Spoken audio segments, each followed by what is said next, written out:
By now, it's not profound to say that Titanfall 2's campaign is amazing. It's full of smart and entertaining writing, particularly between the two main characters of Jack Cooper and Titan BT-7274, or BT for short.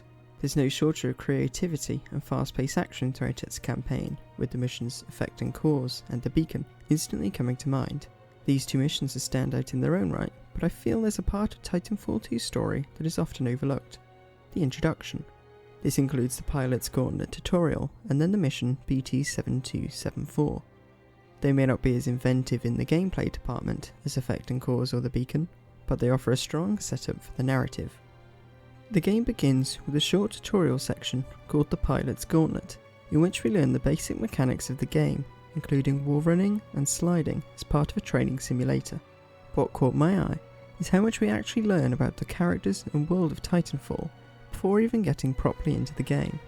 Titanfall 2's introduction is a great example of an effective and engaging tutorial. It gets the basics of gameplay across, but does so within the context of the narrative. We're not simply moving the camera up and down or testing out weapons for the player's sake. We're doing it as Cooper. He's a frontier militia rifleman with the skills to become a pilot, and so Captain Ty Lastimosa enters him into a training simulation to prepare him for the future he thinks he deserves. These tutorial actions are subsequently recontextualized. We're moving the camera up and down, looking at lights to prepare Cooper for the simulation pod to connect, much like how an actual Titan does. The environment of the training area is based on Captain Lastimosa's home planet of Harmony. It's the same process, but the context is much more engaging and seamless. It no longer feels like a tutorial, it's more part of the narrative. Not long after, we get disrupted by the call to battle. Lastimosa opens up the training pod and we see militia forces, including the central character of Major Anderson, frantically moving past as they gear up for the upcoming fight. Lastimosa. Anderson? You son of a bitch, see it down there. The detail to note here is that Major Anderson only talks to Lastimosa and not the player, as at this time Cooper is a lowly grunt, a nobody to anyone other than Lastimosa. It isn't until later that Cooper gets promoted to a pilot and earns the respect that comes with it. In fact, this moment is echoed later in Trial by Fire, which sees Cooper, now an official pilot, talking directly to Commander Sarah Briggs of the Frontier Militia, in the moments before another large-scale assault. But without its power source, the Ark, it is inoperable. Your mission is to capture the Ark before it can leave the airbase. Marauder Corps, weapons hot! Stand by for Titanfall! This idea of rank and the prestige of the pilots is a central theme of this mission. Moments later, we're hurtling towards the planet of Typhon as conflict rages on below. Cooper crashes down and enters right into the fray, giving players the perspective of a grunt before becoming a pilot. As a grunt, we fight amongst the grunts at both sides. We're right down in the thick of it, not elevated above it like the pilots are. At this point, Cooper is just one of many soldiers sent into the chaos of war. There's gunfire and explosions all around, and our squad mates are getting overwhelmed by the robotic forces of the IMC in their relentless assault.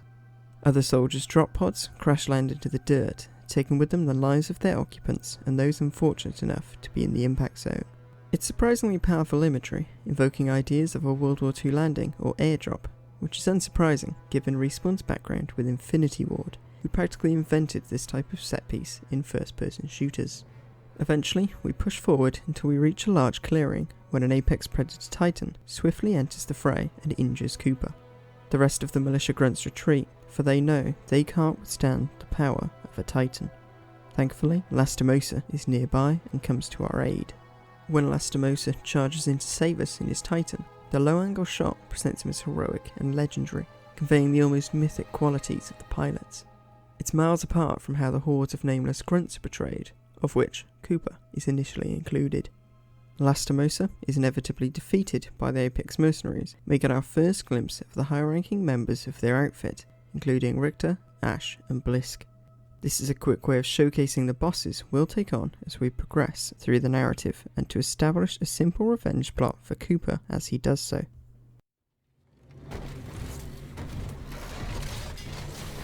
We have 18 hours.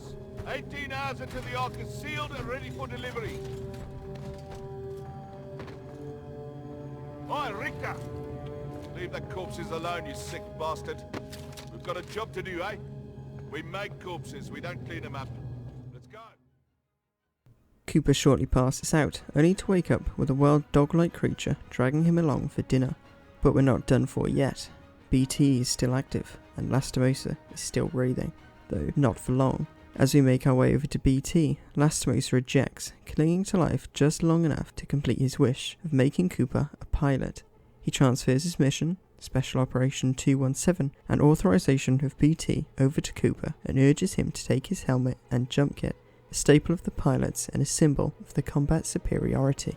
Cooper's promotion is a pivotal moment as he goes from a simple cog in the machine, one of many grunts in the militia, to a pilot, an expert combatant with a specialised link to a Titan. And we see this shift play out as we go on, since despite Cooper's promotion, the situation is still bleak. BT has low power, and so Cooper is tasked with finding 2 batteries to fully restore BT. What ensues is a series of parkour challenges to get the player used to traversal in a more natural environment, and combat encounters against a variety of foes, ranging from wild dogs to the grunt and mechanised forces of the IMC. Cooper is no longer limited to fighting on the ground as he was being a grunt. He's now a pilot with access to enhanced movement and heads-up display. We are now the heroic pilot, elevated above the battlefield in a league of our own. The enemy grunts we encounter used to be our equals, but now they're fearful as we glide through the battlefield. Eventually, we recover both batteries from the crashed militia ships to refuel BT. We are then ambushed by IMC forces, providing the perfect opportunity to wield a pilot's trademark weapon, the Titan. We clamber into BT and are introduced to his unique moveset, including a shield that absorbs bullets to hurl them back at the attacker, and heat-seeking rocket pods. After we eliminate the IMC threat, we leave the area and the mission ends. This gives us a taste of what's to come as Cooper and BT embark on their quest to locate Major Anderson, as per Lastimosa's Special Operation 217. Such a quest inevitably means devastating swaths of IMC forces with BT and gliding through the battlefield as pilot Jack Cooper. Lastly, I'd like to talk about the name of the first mission, BT-7274.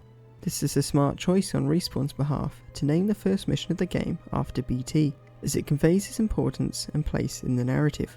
The story is as much about Jack Cooper as it is about BT, a large hulking robot capable of equally large levels of destruction. Right off the bat, we get the idea that there's more than meets the eye with BT. He's a character, not just a useful tool for the player. BT and Cooper's relationship is central to Titanfall 2's narrative, and its seeds are set early on as the title for the first level. In conclusion, Titanfall 2's introduction masterfully sets up the narrative, giving us hints of characters we'll encounter later on, planting the seeds for Cooper and BT's relationship, and building up the idea of what it means to be a pilot. These threads are also reflected in the gameplay, having the player begin in a training simulator exploring the pilot's tools, only to take them away upon the realisation that Cooper is but a grunt for the Frontier militia.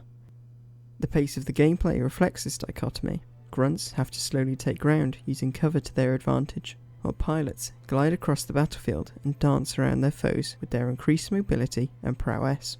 It's beautifully done and often overlooked in favour of the more creative levels found later in Titanfall 2's campaign.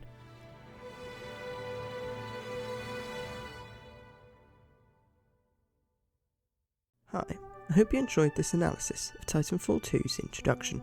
If you did, then be sure to subscribe and check out my Medium page where I have this video in written form along with other articles I've written. Thank you for watching, and I'll see you next time.